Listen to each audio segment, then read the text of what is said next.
kuasa hukumnya belum ada rencana untuk mengajukan banding. Tanggapannya gimana nih?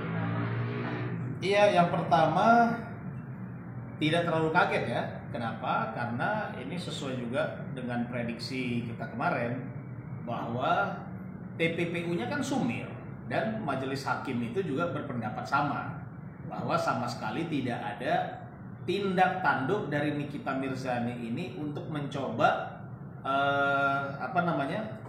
menyembunyikan, ya kan, menyembunyikan uang itu. Nah, lalu kemudian Nikita Mirzani ini dianggap memenuhi unsur dakwaan tentang pemerasan, gitu kan? Ya ini seperti yang saya katakan kemarin, kita kan mau challenge nih, hakim ini mau kemudian mengulik fakta-fakta di persidangan, ya, atau mau pakai kacamata kuda bahwa pokoknya kalau Nikita Mirzani terima uang ya salah, gitu kan? Ya ini kan terbukti bahwa hakim ini pakai kacamata kuda. Lalu kemudian 4 tahun dari tuntutan atau hukuman maksimal pasal 27B itu 6 tahun, lalu diputus 4 tahun.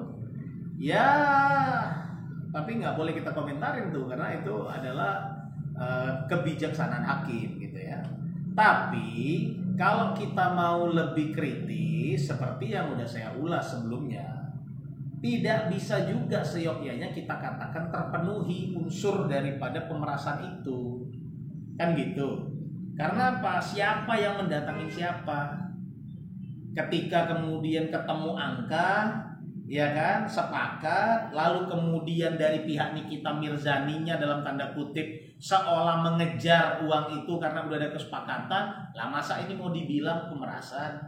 Maka saya bilang, saya analogikan dulu itu, lah kalau pengacara gimana?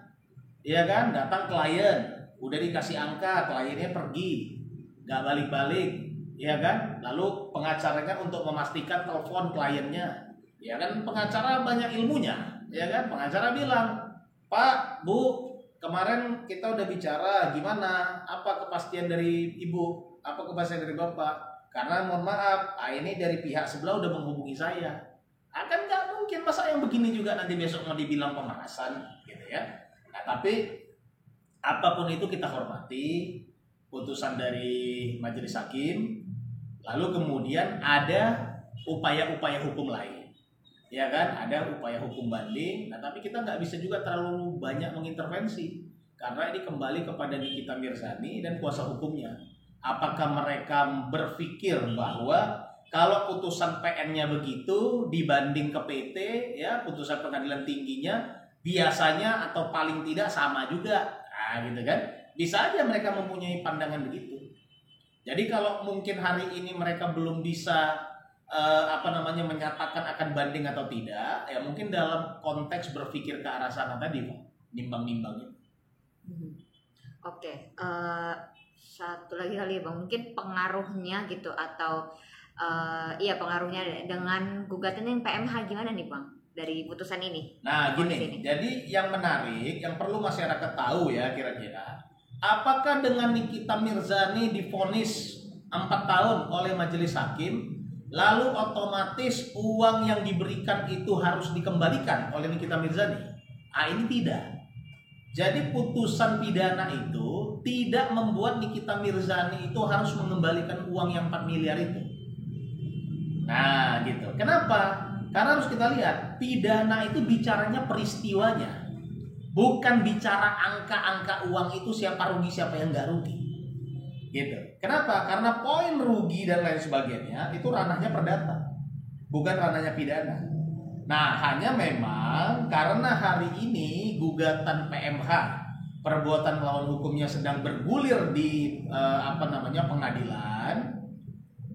Putusan pidana ini tentu bisa menjadi bukti surat yang kuat bagi pihak Reza Gladys untuk menyatakan bahwa sebenarnya yang melakukan perbuatan melawan hukum bukan pihak Reza Gladys, tapi yang melakukan perbuatan melawan hukum itu adalah pihak Nikita Mirzani, gitu loh.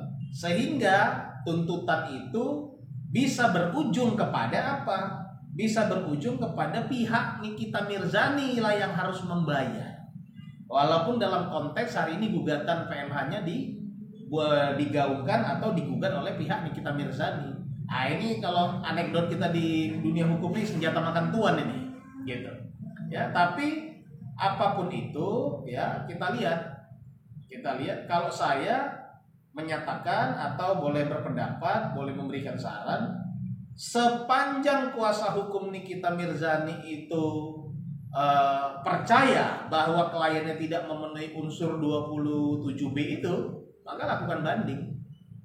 Nah, kenapa? Karena begitu dia lakukan banding, walaupun putusannya ini dijadikan bukti di sana, memori bandingnya juga bisa dijadikan bukti di pengadi kasus PMH itu, ya kan? Untuk kemudian membantah dalil-dalil dari putusan hakim. Gitu Pak, kira-kira. Oke, terakhir nih Bang, kira-kira apa nih yang mungkin bisa Kaniki lakukan gitu ya, barangkali untuk mungkin dari ringan, mungkin meringankan hukumannya sendiri dengan mengajukan banding, atau gimana nih Bang, mungkin yang bisa dilakukan gitu biar dia lebih. Satu-satunya jalan adalah upaya hukum banding, karena itulah langkah hukum yang disediakan oleh undang-undang, ya, agar kemudian kalau kita tidak puas dengan putusan majelis hakim, maka kita lakukan banding. Tapi terlepas daripada itu, ya, hukum ini harus bisa melihat hal ini lebih seksama.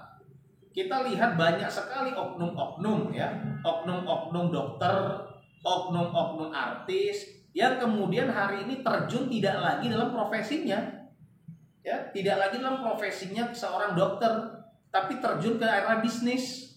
Membuka klinik kecantikan, ya, kemudian jualan obat, yang obatnya juga belum tentu BPOM, ya kan? Nah ini kan harus menjadi parameter pemerintah untuk melihat ini. Kalau pemerintah kita tegas menindak yang gini-gini, peristiwa Nikita Mirzani ini nggak perlu terjadi. Ya, saya tetap dengan pandangan saya ini suap menyuap. Artinya apa? Nggak perlu ada oknum yang menyuap oknum lain untuk tutup mulut. Kan gitu kan?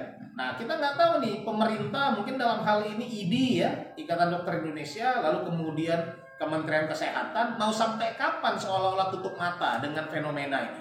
Ya, banyaknya oknum-oknum dokter yang tidak lagi berpraktek sebagai dokter, tapi buka klinik, jualan kecantikan. Masalahnya orang kita Indonesia ini juga gampang sekali jualan-jualan angin sorga, jualan ansor gitu ya.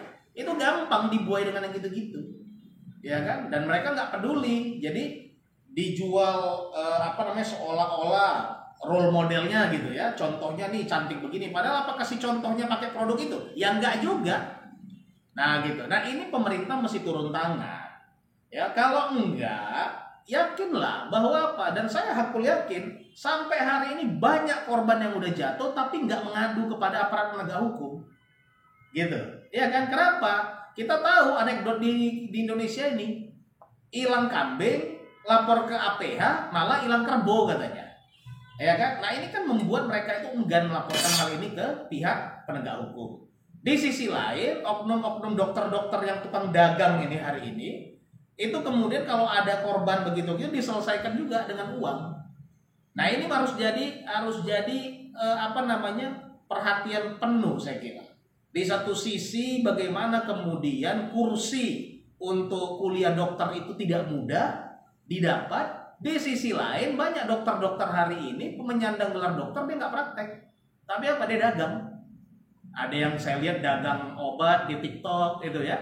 Dia dagang pokoknya kalau minum ini kulitnya jadi bling, jadi apa. Ini jualan angin sorga.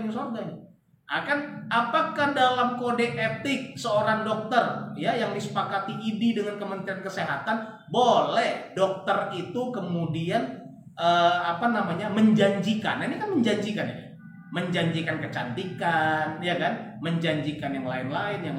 Kalau sependek pengetahuan saya, konteks dokter itu secara kulit itu adalah kesehatan kulit, dan ini ranahnya dokter kulit, ya kan? Nah, ini kita nggak tahu nih. Kayak si Reza Gladys ini dokternya dokter apa kita nggak tahu.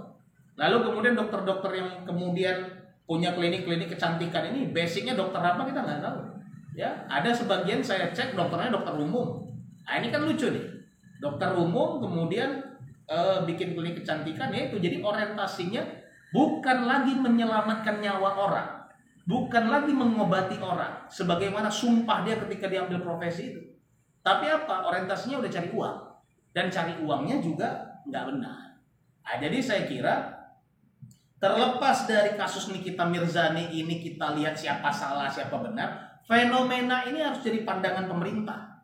Ya, tidak akan terjadi kalau ketegasan pemerintah itu bisa menertibkan nih oknum-oknum yang jualan. Apalagi saya lihat sampai katanya jualan alat suntik tuh. Dia di toko apa ini kan luar biasa nih. Alat suntik udah diisi obat bisa dijual bebas, ya kan? Nah, itu kita udah nggak ngerti nih lihat bagaimana pola-polanya. Nah, jadi di satu sisi hukum hari ini tegak kepada Nikita Mirzani yang dianggap sebagai pemeras, di sisi lain kita tunggu hukum ini bisa tegak kepada oknum-oknum dokter-dokter yang jualan-jualan ini. Nah, gitu Mas Iqbal. Oke.